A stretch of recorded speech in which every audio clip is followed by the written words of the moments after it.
Hello friends, Gayatri క్రియేషన్కు స్వాగతం. గాయత్రి క్రియేషన్లో ఈరోజు మనం భారత చరిత్ర 9వ భాగం గురించి చెప్పుకోబోతున్నాం. ఈ భాగంలో ఖిల్జీల అంత్యదశ అంటే ఇక్కడితో వీళ్ళ వంశమంతా పరిసమాప్తి అయ్యింది. అల్లావుద్దీన్ విశ్వాసాన్ని చూరగొన్న కొజ్జావాడు కాపూర్ విద్రోహంలో తన యజమానికి ఏమాత్రం తీసిపోడు. అల్లావుద్దీన్ చనిపోయిన మరుక్షణం అతను అధికారంలో హస్తగతం చేసుకోవడానికి కుట్ర ప్రారంభించాడు. సుల్తాన్ చచ్చిన మర్నాడే కాపూర్ సుల్తాన్ మరణ శాసనం ఒకటి బయటపెట్టాడు. అది కృత్రిమ పత్రమైనా కావాలి, లేక సుల్తాన్ ఒత్తిడి చేసి తయారు చేయించిందైనా కావాలి. ఈ శాసనం ప్రకారం ఖజ్రత్ ఖాన్ రాజ్యార్హత లేకుండా పోయింది. 5-6 ఏళ్ల ప్రాయం గల షిహాబుద్దీన్ ఉమర్ సింహాసనానికి వారసుడుగా పేర్కొనబడ్డాడు. ఈ కుర్రవాడికి పట్టం కట్టి తాను రాజప్రతినిధి కాపూర్ నిరంకుశ పరిపాలన సాగించాడు. రాజ్యలోభంతో అతను అనేక ఘాతకాలు చేశాడు. అల్లావుద్దీన్ పెద్ద కొడుకు హిజ్రత్ షాహిద్ల కళ్ళు తీయించాడు. రాజమాత ద్రవ్యమంతా అపహరించి ఆమెను కారాగృహంలో పెట్టించాడు. అల్లావుద్దీన్ 3వ కొడుకైన ముబారక్ను ఒక భవనంలో నిర్బంధించి అతని కళ్ళు కూడా తీయించాలని చూశాడు. కానీ 35 రోజుల దుష్పరిపాలన కాపూర్ పాపాలు పండాయి. అల్లావుద్దీన్ మాజీ భృతులు అతన్ని హత్య చేశారు. అప్పుడు ఢిల్లీలోని పెద్దలు ముబారక్ను చెర విడిపించి తెచ్చి బాలుడైన ఉమర్కు రాజప్రతినిధిగా ఏర్పాటు చేశారు. ముబారక్ 64 రోజుల పాటు రాజప్రతినిధిగా ఉండి 1316 ఏప్రిల్లో తన తమ్ముడిని అంధుణ్ణి చేసి కుతుబుద్దీన్ ముబారక్ షా అనే పేరుతో ఢిల్లీ సింహాసనం ఎక్కాడు. కుతుబుద్దీన్ ముబారక్ పరిపాలన కొద్ది కాలం పాటు విజయవంతంగానే సాగింది. తన తండ్రి చేసిన కఠిన శాసనాలను కొన్నింటిని అతను రద్దు చేశాడు. రాజకీయ ఖైదీలను విడిపించాడు. లాక్కున్న మాన్యాలను తిరిగి ఇచ్చేశాడు. నిర్బంధ సుంకాలను ఎత్తివేశాడు. ఈ విధంగా ముబారక్ ప్రజారంజకుడన్న మాటే కానీ ప్రజల్లో రాజభీతి గౌరవం సన్నగిల్లాయి. దీనికి తోడు ముబారక్ త్వరలోనే రాజకీయాలు విస్మరించి భోగలాల్సుడైపోయాడు. అతడు పరిపాలించిన 4 ఏళ్ల 4 మాసాల కాలంలో అతనికి తాగుడు, సంగీతము, వినోదాలు, కానుకలు వెదజల్లడం తప్ప మరే పని లేకుండా పోయిందని ఆనాటి చరిత్రకారులు రాశారు. సుల్తాను ఖుస్రక్ ఖాన్ అనే ఒక నీచుడి చేతిలో కీలుబొమ్మయ్యాడు. ఈ ఖుస్రక్ ఖాన్ మతం మార్చుకున్న ఒక హీన జాతి గుజరాతీయుడు. ఎప్పటికైనా రాజు కావాలనే దురాశతో అతను సుల్తాన్కు నీచమైన అభిరుచులన్నీ నేర్పించాడు. ముబారక్ హయాంలో మంగోల దండయాత్ర చేయకపోవటం భారతదేశానికి ఒక గొప్ప మేలైంది. గుజరాత్లోనూ దేవగిరిలోనూ 2 తిరుగుబాట్లు మాత్రం జరిగినాయి. గుజరాత్ తిరుగుబాటు అణచబడింది. సుల్తాన్ మామగారు గుజరాత్లో గవర్నర్గా నియమించబడ్డాడు. దేవగిరిపైకి సుల్తాన్ స్వయంగా సేనలు నడిపించాడు. దేవగిరి రాజైన హరదేవులు ప్రయత్నించి చిక్కిపోయి దుర్మరణ పాలయ్యాడు. మాలిక్ యక్లీ అనేవాడు దేవగిరి గవర్నర్గా నియమించబడ్డాడు.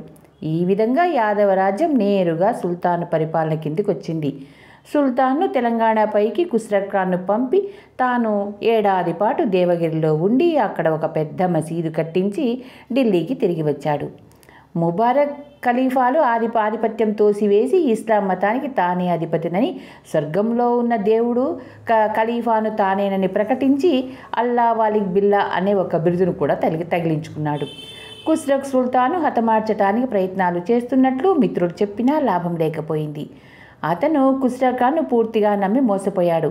1320 ఏప్రిల్ మాసంలో ఒకనాటి రాత్రి ఖుస్రక్ భృతులలో ఒక హీన జాతివాడు సుల్తాన్ను పొడిచి చంపాడు. అంతటితో 30 ఏళ్ల ఖిల్జీల పరిపాలన అంతమైపోయింది.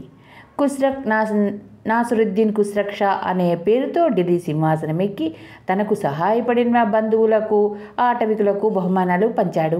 తన ఆధిపత్యం ఆమోదించిన పెద్దలకు లంచాలు పెట్టడం కోసం ఢిల్లీ ఖజానాను ఖాళీ చేశాడు. సుల్తాన్ మిత్రులపైన, భృతులపైన దారుణ హింసాకాండ సాగించి అతని కుటుంబాన్ని అవమానపాలు చేశాడు. అతను హిందువుల పట్ల పక్షపాతం చూపించాడు. అతని పరిపాలన సాగిన 4 నెలల కొద్ది రోజుల కాలంలో హిందువులు ఉన్నత స్థానాల్లోనికి వచ్చారు. ఇదే కారణం చేతనే కావచ్చు అలాయన్ కులీన్లు ఖుస్రక్ ధోరణి నచ్చలేదు వాళ్లకు. గాజీ మాలిక్ అనేవాడు న్యాయకత్వం కింద సుల్తాన్ను ప్రతిఘటించి సమకట్టారు. గాజీ మాలిక్ నుంచి బయలుదేరి వచ్చి 1320 సెప్టెంబర్ 5న ఢిల్లీ వద్ద ఖుస్రక్ను ఓడించారు. ఖుస్రక్కు శిరచ్ఛేదనం చేశారు. గాజీ మాలిక్ సుల్తాన్ కావాలన్న కాంక్ష కనబరచలేదు. తనకు సింహాసనం వద్దని కూడా అన్నాడు. కానీ ఢిల్లీ పెద్దల కోరికపై గియాసుద్దీన్ తుగ్లక్ అన్న పేరుతో అతను 1320 సెప్టెంబర్లో ఢిల్లీ సింహాసనం ఎక్కాడు.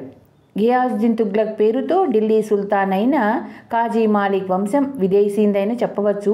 అతని తండ్రి బల్బర్ హయాంలో భారతదేశానికి వచ్చి జాద్ కన్యను వివాహమాడాడు. పుట్టుక చేత తక్కువ స్థితి గలవాడు అయిన గాజ్ మాలిక్ కేవలము తన స్వశక్తితో సామ్రాజ్యంలోని అత్యున్నత స్థానాన్ని అందుకున్నాడు. ఢిల్లీ సామ్రాజ్యం సరిహద్దులపై గల మంగోళ్లు సాగించిన దాడులను అతను ఎంతో దక్షతతో తిప్పికొట్టాడు. అతని వృద్ధాప్యంలో ఢిల్లీ సింహాసనం అధిష్ఠించాడు.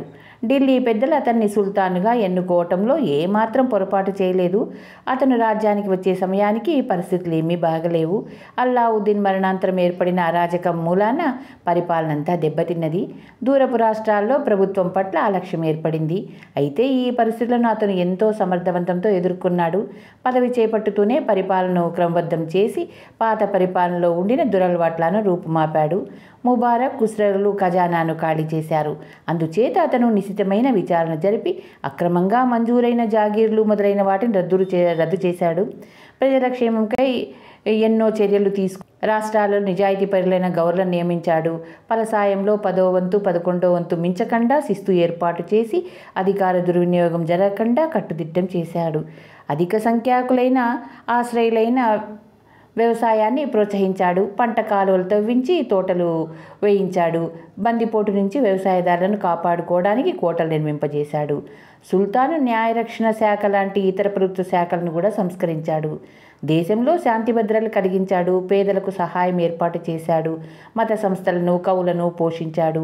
అమీర్ సుఖ్రూ అనే చరిత్రకారుడు ఇతని ఆస్థానంలో కవిగా ఉండి నెలకు 1000 తనఖాలు తీసుకున్నాడని చెప్తారు. తపాలా సైనిక శాఖలు కూడా చక్కబడ్డాయి. సామ్రాజ్యం సంరక్షణలో సైనిక బలంతో ఆధిపత్యం కొనసాగించడంలోనూ ఇతను ఖిల్జీల పద్ధతిని అనుసరించాడు. అల్లావుద్దీన్ అనంతరం వరంగల్ పరిపాలించిన కాకతీయ 2వ ప్రతాపరుద్రుడు బలం చేకూర్చుకొని ఢిల్లీ ప్రభుత్వానికి కప్పం చెల్లించి నిరాకరించాడు. అందుచేత ఘియాసుద్దీన్ తాను సింహాసనం ఎక్కిన 2 సంవత్సరంలోనే తన పెద్ద కొడుకైన ఫక్రుద్దీన్ మహమ్మద్ ఆధిపత్యం కింద తన బలగాన్ని వరంగల్ పైకి పంపాడు. ఈ దాడి కుట్ర వల్లనో ఢిల్లీ సేనలు అంటువ్యాధులకు గురి కావడం చేతనో విఫలమైంది. యువరాజు ఢిల్లీకి తిరిగి వచ్చేశాడు. మరి 4 మాసాల అనంతరం అతని నాయకత్వంనే వరంగల్పై మరొకసారి దాడి జరిగింది. ఈసారి ప్రతాపరుద్రుడు ఓడి సకుటుంబంగా శత్రువులకు లొంగిపోయాడు. జౌన ప్రతాపరుద్రుని బందీగా ఢిల్లీకి పంపి వరంగల్కు సుల్తాన్పూర్ అని నామకరణం చేశాడు. కాకతీయ రాజ్యం ఢిల్లీ సామ్రాజ్యంలో విలీనం కాకపోయినప్పటికీ తన శక్తిని కోల్పోయింది. బెంగాల్లో గవర్నర్గా ఉండిన ఫిరోజుద్దీన్ షా 1318లో మరణించాడు. తరువాత అతని కొడుకుల మధ్య అంతఃకలహం ఆరంభమైంది. వారిలో ఘియాసుద్దీన్ బహదూర్ అనేవాడు సోనార్గాం రాజధానిగా పెట్టుకొని తూర్పు బెంగాల్ను స్వతంత్రంగా ఏలుతూ వచ్చాడు. లక్నోతి రాజధానిగా బెంగాల్ను ఏలుబడుతూ ఉండిన తన తండ్రి స్థానాన్ని షియాజుద్దీన్ ఖుస్రూ అనేవాడు ఆక్రమించాడు.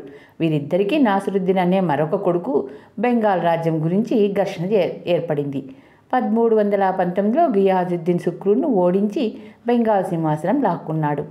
నాసిరుద్దీన్ ఢిల్లీ సుల్తాన్ సహాయం అర్థించాడు. 1324లో సుల్తాన్ లక్నోతి సేనతో వెళ్లి ఘియాసుద్దీన్ బహదూర్ను పట్టుకొని బందీ చేసి నాసిరుద్దీన్ను పశ్చిమ బెంగాల్ రాజును చేసి ఉభయ బెంగాల్ను ఢిల్లీకి సామంత రాజ్యాలు చేసుకున్నాడు.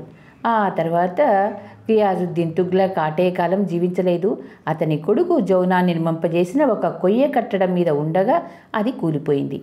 దాని ఫలితంగా ఆయన 1325 ఫిబ్రవరి లేకపోతే మార్చిలో మరణించాడు.